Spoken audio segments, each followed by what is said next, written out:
안녕하세요. 뉴스반장입니다.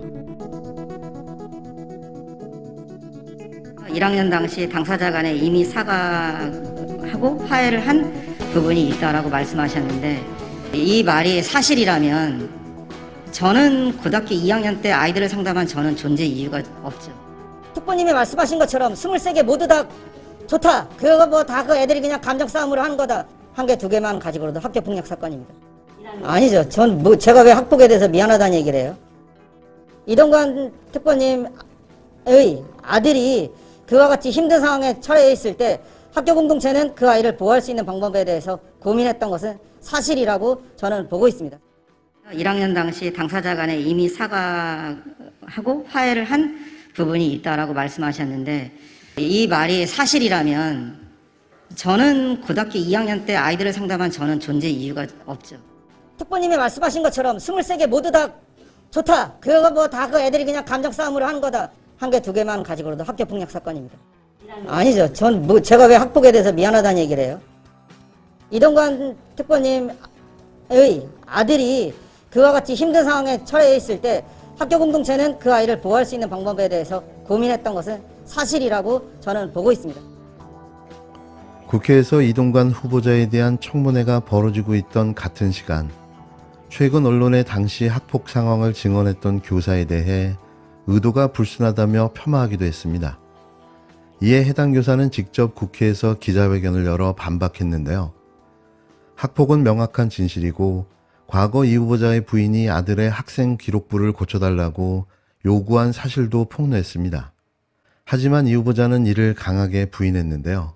이동관 후보자는 2012년 학교 폭력 사안을 언론에서 증언했던 아들의 1학년 담임교사에 대해 의도가 의심스럽다고 주장했습니다. 이에 대해 1학년 담임교사는 국회에서 긴급 기자회견을 열어 다시 한번 자신의 폭로는 사실이라고 밝혔는데요. 자신은 정치적 목적으로 나선 것이 아니라면서 지난 6월 이동관 후보자가 낸 학폭 관련 입장문을 조목조목 반박했습니다. 학폭은 부인할 수 없는 사실이라는 건데요. 또 이 후보자의 부인이 아들의 전학을 앞두고 생활기록부를 고쳐달라고 요구했다는 사실까지 폭로했습니다. 기숙사에서 생활하던 이 후보자 아들의 잦은 지각을 지적한 부분을 삭제해달라고 요구했다는 건데요. 이에 대해 이동관 후보자는 거짓말이라고 부인했습니다. 이 교사는 또 이 후보자 측에 전화를 해 학폭 사안 처리와 관련해 사과했다는 이 후보자의 주장은 사실이 아니라고 강력 부인했는데요. 그러면서 이 후보자 아들의 전학 과정은 사실상 가해자를 보호하려는 조치였다고 폭로를 이어나갔습니다. 이동관 후보자는 청문회에서 담임교사에 대해 자신이 말한 내용들이 거짓일 경우 사퇴하겠다고 밝혔는데요. 담임교사는 청문회에서 언급된 진실 공방에 대해선 조사해보면 전부 밝혀질 것이라고 말했습니다. 누군가는 분명 거짓말을 하고 있는 거죠. 저는 그게 이동관 후보자라고 보여지는데요. 담임교사는 거짓말을 해야 할 이유가 전혀 없습니다. 11시간 54분 58초, 12시간 남짓 벌어진 이동관 방송통신위원장 후보자의 인사청문회는 인간 이동관이라는 자의 거짓과 범죄로 얼룩진 그의 삶을 적나라하게 보여주었습니다. 알지 못했다. 그런 사실이 없다. 계속되는 앵무새 같은 답변이 이어졌는데요. 그는 공직자로서뿐만 아니라 한 사람의 인간으로서도 얼마나 왜곡되고 거짓된 인생을 살아왔는지 알 수 있었습니다. 시종일관 시건방지며 아나무인적인 작태를 보여준 그의 모습에서 그는 방송통신위원장뿐만 아니라 어떠한 공직도 맡아서는 안 되는 자임을 스스로 증명해 보여주었는데요. 수없이 많은 범죄와 비리를 저질렀지만 그가 처벌받지 않았던 이유는 공소시효가 모두 만료돼 처벌을 피해갔을 뿐이라는 사실만 확인할 수 있었습니다. 존재 자체가 결격인 이동관 후보자, 지금이라도 지명 철회하십시오.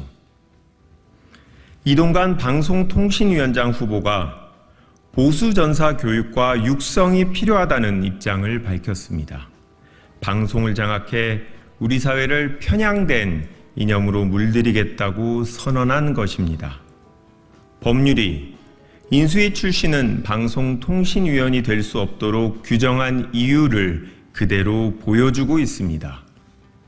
반면 언론 장악 질문에 대해서는 모르쇠로만 일관하고 있습니다. 국정원 문건과 당시 행정관 진술 모두 방송 장악의 진원지로 홍보수석실을 지목하고 있음에도 계속해서 부인하니 베드로도 3번 울고 갈 일입니다. 이동관 후보의 아들이 화해했다는 학폭 해명도 이명박 정부 시절 방송 장악과 무관하다는 입장도 모두 거짓으로 드러났습니다.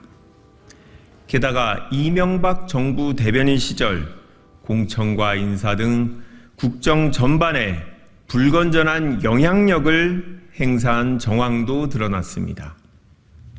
그런데도 대통령실과 여당이 이동관만 고집하고 있는 이유는 딱 하나입니다.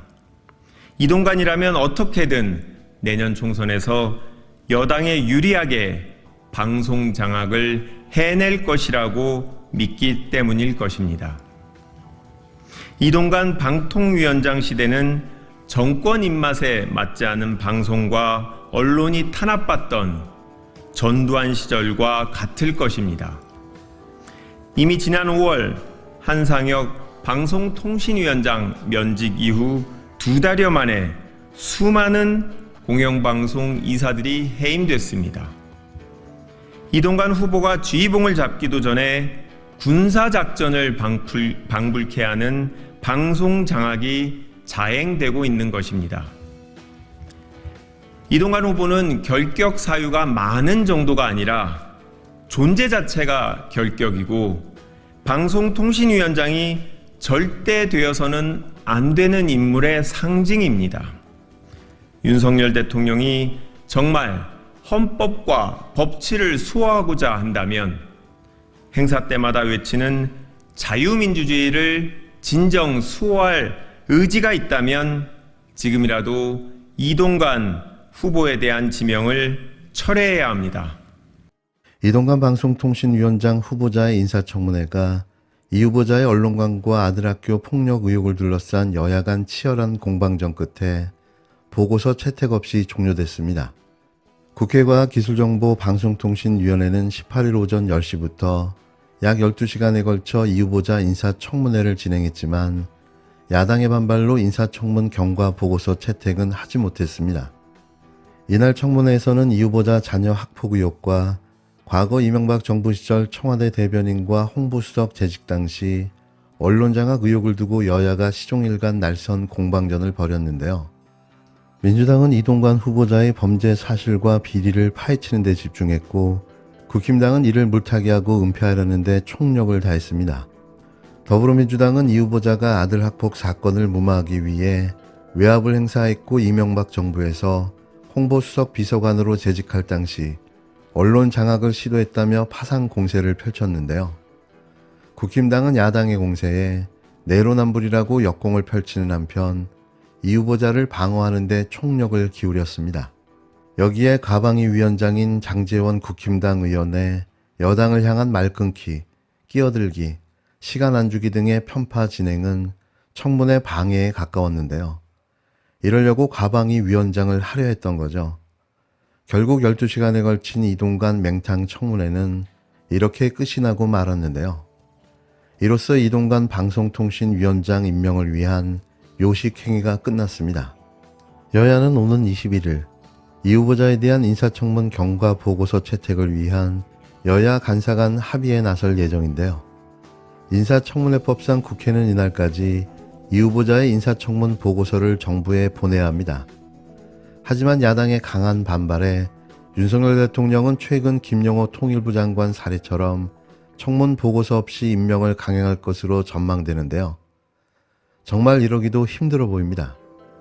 초지일관 자신의 정권 유지만을 위한 인사, 이러니 나라가 제대로 돌아갈 리가 만무한 거죠.